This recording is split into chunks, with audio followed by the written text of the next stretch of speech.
आज हम देखने वाले हैं इस वीडियो में कि मसल्स क्या होती है, मसल्स का फंक्शन क्या होता है, मसल को किन किन बेसिस पर डिवाइड किया गया, कितने टाइप की मसल्स होती है, मसल्स का स्ट्रक्चर क्या होता है, मसल का फंक्शन क्या होता है, एवरीथिंग। जी हाँ बच्चों, स्वागत है आपका अपने YouTube चैनल प्रदीप बायोलॉजी में और मैं हूं प्रदीप गौड़। चलिए स्टार्ट करते हैं मेरे बच्चों। सबसे पहले देखिए मसल्स, यहां पे मैंने कुछ फ्लो डायग्राम दिया है। फ्लो डायग्राम इसलिए कि थोड़ा सा इजी टू मेमोराइज हो जाता है मेरे स्टूडेंट्स के लिए। ठीक है, जरा समझते हैं। अगर मसल्स की बातें करते हैं तो मसल्स का पहले समझ लीजिए अब क्यों जरूरी है मसल्स। किसी भी टाइप के मोमेंट के लिए मसल्स का होना बड़ा जरूरी है। रीजन ये है कि मोमेंट में जो हमारे ब्रेन से सिग्नल जाता है ना, वो किसको जाएगा, मसल्स के पास जाता है, डायरेक्ट बोन को नहीं जाता, मसल्स के पास जाता है। तो मसल में कॉन्ट्रैक्शन होता है, तब हमारी बोन्स क्या करती है, मूव करती हैं। जैसे सपोज करो ये मेरा हैंड है, अब मैं अपने हाथ को ऐसे ऊपर उठाना चाहता हूं, तो मैं बोन को सिग्नल नहीं दे सकता, मैं किसको सिग्नल दूंगा, मसल्स को। तो यहां पर जो मसल्स है ना, इसको बोलते हैं बाइसेप्स, वो सुलेमान भाई वाली है ना, समझो। तो यहां पे जैसे ब्रेन से सिग्नल दिया कि भाई ये हाथ ऊपर उठा लो, तो यहां पर ये जो मसल्स है ना बच्चों, इसमें कॉन्ट्रैक्शन होगा। समझ पा रहे हैं, ऐसे कॉन्ट्रैक्शन हुआ तो ये हाथ क्या हुआ, ऊपर की तरफ आ गया। और फिर क्या, अगर इसे सीधा करना हुआ तो क्या, नीचे की तरफ ट्राइसेप्स मसल्स होती है, तो इसमें जब कॉन्ट्रैक्शन होगा तो ये हाथ सीधा हो गया। समझ पा रहे हैं, हर एक जगह पर हमारे मसल्स है जनरली, और मसल्स क्या करती है, हमें एक्स्ट्रा सपोर्ट भी प्रोवाइड करती है। जैसे मैं आपको बताऊं, अगर आपने अपने फैमिली में, अगर आपके ग्रैंड पेरेंट्स हैं, तो अपने दादा दादी के आप हाथ को ऐसे टच करिए यहां पर, ठीक है, तो आप पाएंगे कि उनकी बोन्स को मसल्स जो है वो छोड़ चुकी है मोस्ट ऑफ द केस में, है ना। मसल्स थोड़ा सा अलग आपको दिखती हैं और जो बोन है वो थोड़ा सा सेपरेट दिखती है। अब बोन को एक्स्ट्रा सपोर्ट नहीं है, इसीलिए क्या होता है, ओल्ड एज में अगर पर्सन कोई गिर जाता है, कहीं पर कोई चोट लगती है, तो बोन के फ्रैक्चर होने का चांस ज्यादा होता है, जबकि यंगर वन में ऐसा नहीं होता। रीजन क्या है, बोन को एक्स्ट्रा सपोर्ट कौन कर रहा है, मसल्स कर रही है। क्लियर है, चलिए आगे बढ़ते हैं। और हाँ, वीडियो पसंद आ रहे है तो लाइक करना, सब्सक्राइब करना और बाकी शेयर करना, बाकी सब तुम पर है। ठीक है, चलिए अगर मसल्स के बारे में देखें तो एनसीईआरटी कहती है कि पहले ओरिजिन बताइए सर, मसल्स की ओरिजिन क्या है, तो आप क्या बोलेंगे, मेसोडर्मल इन ओरिजिन है, मेसोडर्म से बनी हुई है, मेसोडर्म से डिराइव्ड है। ये कितने परसेंट बॉडी का वेट बनाती है एडल्ट में, तो आप बोलेंगे सर 40 to 50%। जैसे फॉर एग्जांपल सपोज करिए मेरा वेट 80 kg है, तो 50% है मेरी बॉडी का वेट, यानी 40 kg, वो कौन सिर्फ बना रही होगी, muscles. Out of 80 kg 40 kg जो वेट है मेरी बॉडी का, वो किसका होगा, मसल्स का होगा। क्लियर है, ऑन एन एवरेज। वही बात करें हम कि मसल्स के क्या क्या नेचर है, नेचर ऑफ मसल में 4 नेचर एनसीईआरटी कहती है। क्या क्या बच्चों, एक्साइटेबिलिटी, कॉन्ट्रैक्टिलिटी, एक्सटेंसिबिलिटी, इलास्टिसिटी। बड़ा इंपॉर्टेंट है ना। हम इसको क्या बोल सकते हैं, E3C ऐसे भी लिख सकते हैं। E for what, excitability, E extensibility, E elasticity, C contractility. इसका मतलब क्या होता है, एक्साइटेबिलिटी मतलब क्या, एक्साइट हो जाना। जैसे न्यूरॉन होते हैं ना, उनको सिग्नल मिलता है, वो तुरंत एक्साइट हो जाते हैं, पोलराइज हो जाते हैं। वैसे ही हमारी जो मसल्स होती है, उसे सिग्नल भेजा जा सकता है, वो एक्साइट होगी, हमारा काम करेगी। कॉन्ट्रैक्टिबिलिटी, उसमें कॉन्ट्रैक्शन हो सकता है। एक्सटेंसिबिलिटी का मतलब क्या होता है, उसमें रिलैक्सेशन हो सकता है।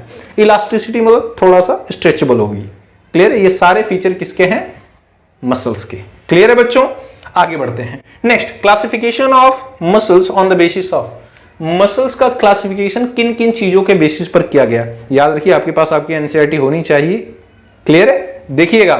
तो एनसीईआरटी कहती है कि लोकेशन के बेसिस पर, कि पहले तो आप मुझे बताइए मसल किस लोकेशन पर प्रेजेंट है, उसके बेसिस पर हमने अलग कर दिया।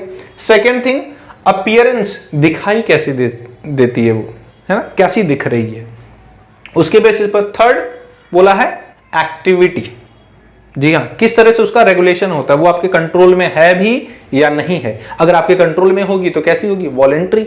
अगर आपके कंट्रोल में नहीं होगी तो कैसी होगी, इनवॉलेंट्री। क्लियर है, इसके बेसिस पर नेचर ऑफ रेगुलेशन बोलती है NCERT. Next, type of muscle, कितने टाइप की मसल्स होती हैं मेरे बच्चों। तो पहली मसल्स का नाम है क्या, स्केलेटल मसल। नाम से ही समझ में आ रहा है क्या, स्केलेटल, स्केलेटल सिस्टम यानी बोन और कार्टिलेज के पास होगी। विसरल मसल, विसरल मतलब क्या होता है, इंटरनल ऑर्गन, वहां पर होगी। कार्डियक मसल, कार्डिया मतलब क्या होता है, हार्ट, है ना, दिल का हाल सुनने दिल वाला, है ना। तो कार्डिया मतलब क्या होता है, हार्ट। तो कार्डियक मसल कहां होगी, हार्ट के पास होगी। क्लियर है बच्चों।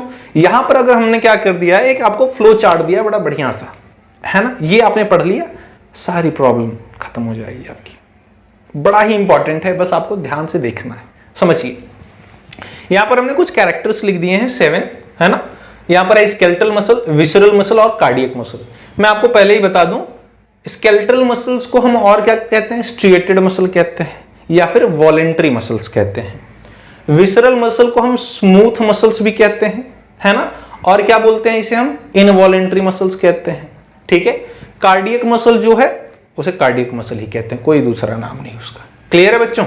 आइए जरा समझते हैं। तो पहले लोकेशन की बात करें तो स्केलेटल मसल कहां पर होती है, एनसीईआरटी कहती है स्केलेटल सिस्टम से एसोसिएटेड होती है। किसे associated with, skeletal system. Skeletal system में क्या क्या क्या चीजें होती हैं, कार्टिलेज और बोन। ठीक है, तो मैंने एग्जांपल लिख दिया, बोन और कार्टिलेज से एसोसिएटेड होगी। नेक्स्ट विसरल मसल कहां पर होगी, inner wall of hollow visceral organ. Hollow मतलब क्या, खाली, ट्यूब जैसा स्ट्रक्चर। अब हमारी बॉडी में जहां जहां ट्यूब जैसा स्ट्रक्चर बीच में खाली है, कैविटी है, वहां वहां हो सकता है क्या, विसरल मसल या फिर स्मूथ मसल जिसे हम कहते हैं। समझिए विसरल मसल को मैं लिख देता हूं, और क्या कह सकते हैं, स्मूथ मसल्स कहते हैं। क्लियर है बच्चों। आगे समझिए, जैसे एनसीईआरटी नीचे आपको एग्जांपल भी देती है, जैसे हमारा एलिमेंट्री कैनाल की जो पाइप होती है, ट्यूब, उसमें क्या होती है, विसरल ऑर्गन होते हैं। इनका फंक्शन क्या होता है, हमारे फूड को नीचे की तरफ ले जाना, एलिमेंट्री कैनाल के नीचे तरफ ले जाना, स्मॉल इंटेस्टाइन की तरफ। दूसरा एग्जांपल देती है एनसीईआरटी, वो कहती है रिप्रोडक्टिव ट्रैक्ट, जैसे फीमेल के केस में फैलोपियन ट्यूब, उसमें एग का ट्रांसफर करने के लिए। क्लियर है।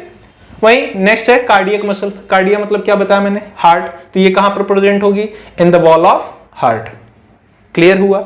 आगे बढ़ते हैं। नेक्स्ट जो हमारा कैरेक्टर है अपीयरेंस, तो ये कैसा दिखेगा, स्ट्रिएटेड टाइप का। स्ट्रिएटेड मतलब क्या, कहीं पर लाइट बैंड होंगे, कहीं पर डार्क बैंड होंगे, फिर लाइट बैंड, फिर डार्क बैंड, इस तरह से एक स्ट्रिएशन दिखता है।